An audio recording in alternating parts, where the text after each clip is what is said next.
What's up YouTube? Tenchi Arizonia, the angry Dracolope of the Jackalope crew here, and it's Fixed Blade Friday. So today's video is me giving you an overview of all of my quality fixed blades, showing them all off so to speak. So how are we going to start this? Well, I've got around 15 fixed blades around me. I've got some on my desk over here, some right in front of my keyboard, a couple down by my chair, and some where I keep my TV remote and other remote controls. So let's get on with it, shall we? First off, and this is one of my more recent additions, this is the Mora Eldress with a live fire cord lanyard and a Stokesbury Hoplite lanyard bead. The last two things, the lanyard and the bead, I added myself. And quite honestly, despite how small this knife is, I really like it. In fact, this knife lives in my fire kit. And that is where it will return once this video is done. Second up, and another offering from Mora, and one that the whittlers among you may like, the Mora 107 woodcarver's knife.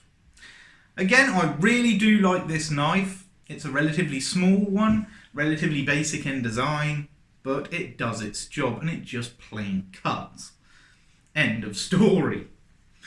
I have done a little bit of whittling with this. I haven't had to resharpen it yet. The only thing I'm not a fan of, the sheath. It is not the best fitting sheath that Mora do, but it does the job. I will in future though attempt to make a leather sheath for this, because I do like leather sheaths. I like leather in general, in fact. Anyway, that's the Mora 107 woodcarver's knife. Now, the next knife is one that I have modified, and that has a set of scales on it from Denny Carey over at Carey Customs. So here we have my Tops Tybo with the Speed Racer scales on it, and it has been blued using Birchwood Casey Super Blue. Came out absolutely beautiful, I think you will agree. I did have this previously set up for neck carry, however I took the lanyard off to use for another project and have not replaced the neck carry lanyard on it yet. That said, still one of my all-time favourite small fixed blades. And speaking of favourite fixed blades, here we have the Bark River Woodland Special. And again, this is a relatively recent addition to my collection. Lovely leather sheath with it, as you can see there. The blade is A2 tool steel, and it is a convex grind.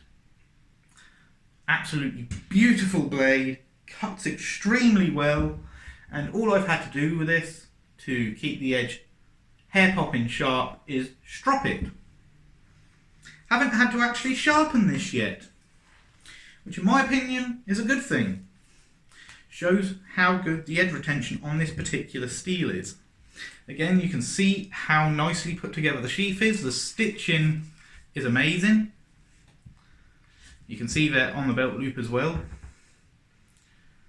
And I do like the addition of a ferro rod loop. And this came standard.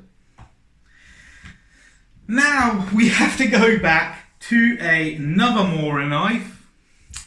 And a Mora knife that I like so much that I actually bought a second one when I broke the first.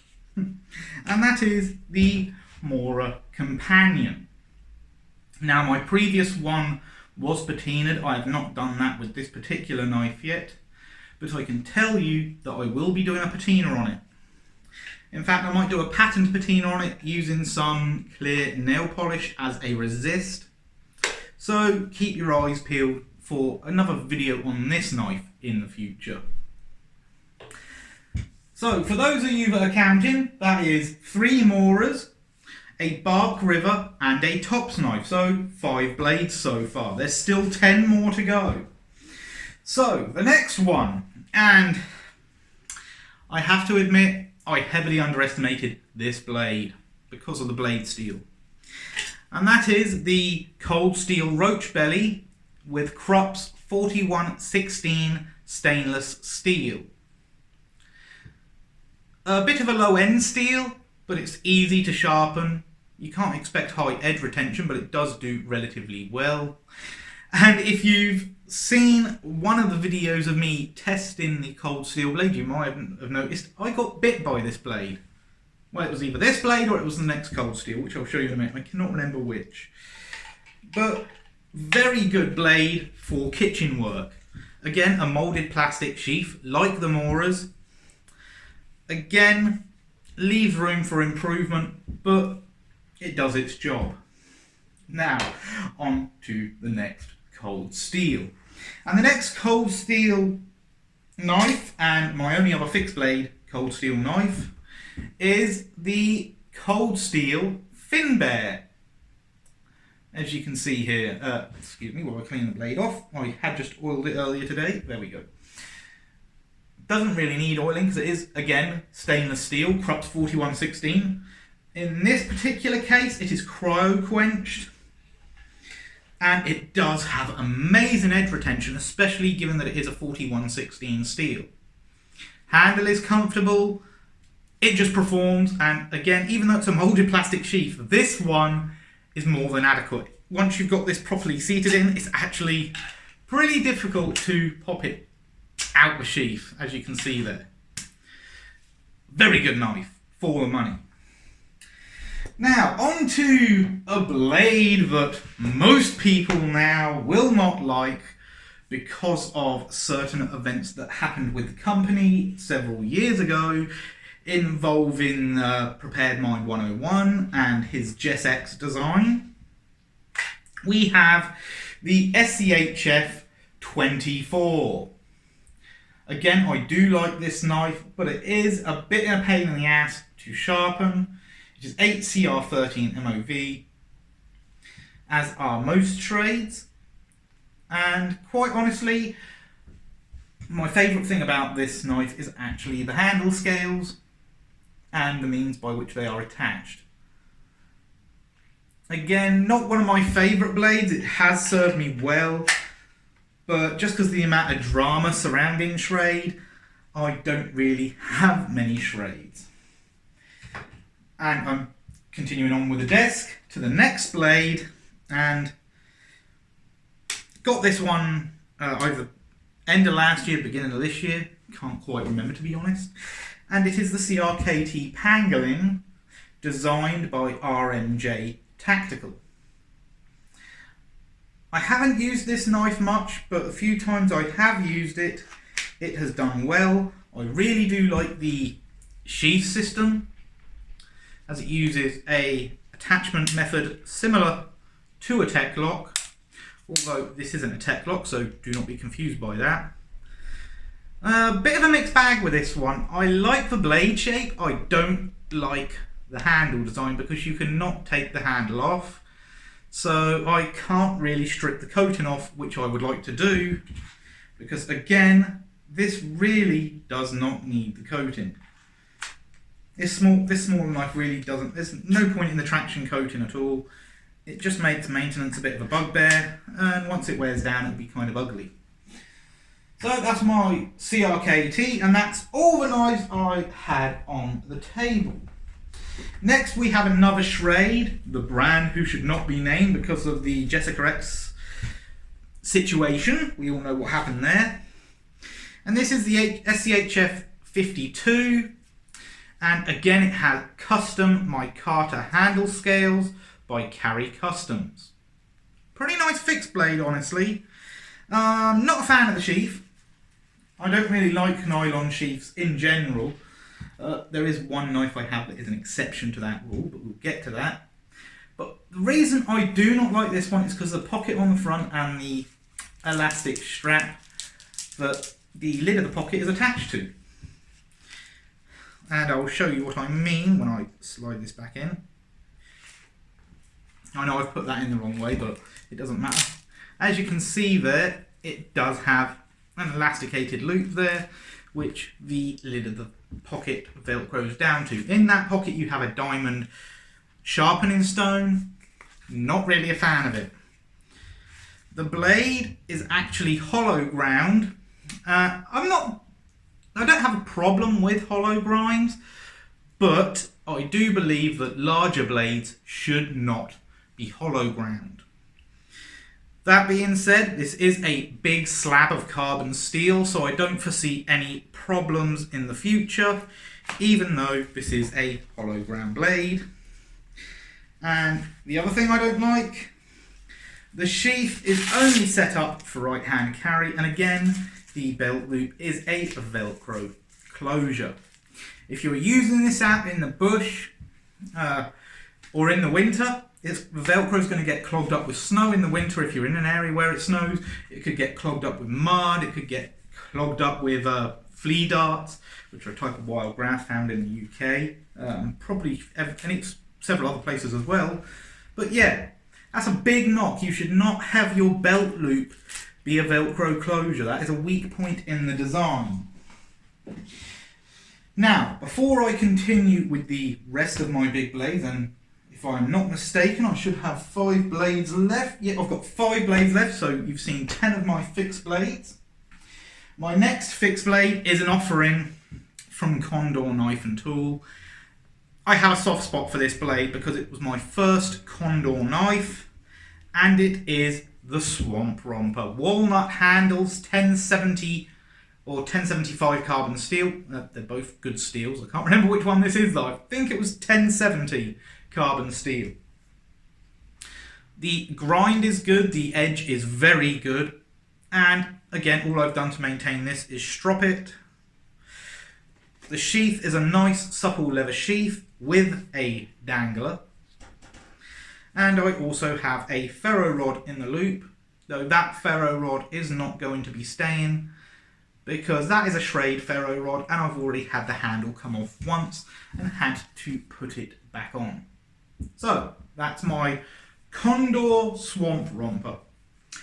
Have a bit of a soft spot for this one because it's a leather sheath and it was my first Condor knife. Again, most of these knives I like.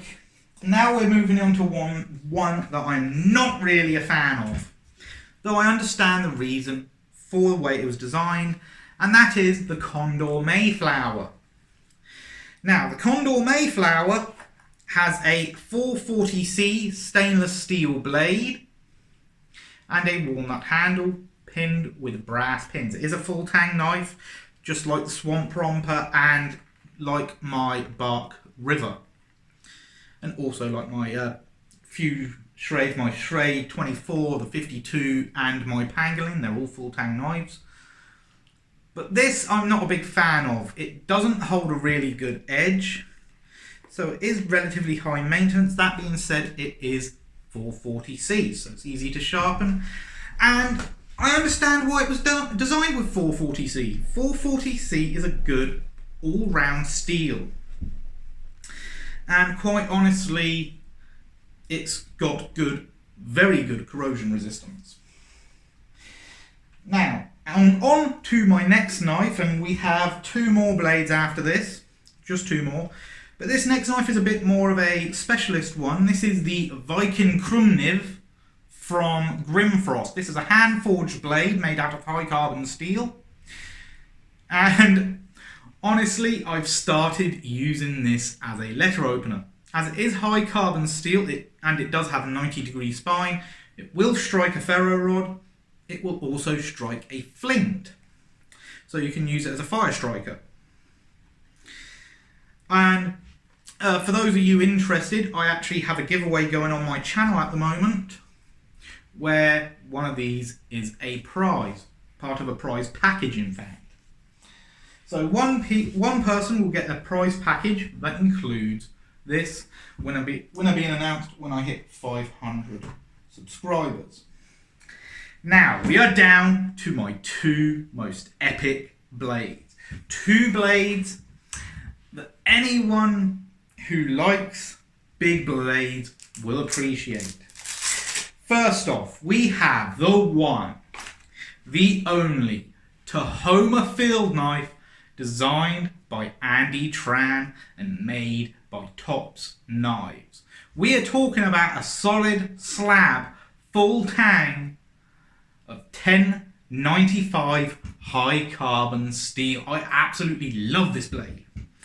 In fact, this is the blade I got to replace my SCHF 52. So the SCHF 52 is kind of a decoration now.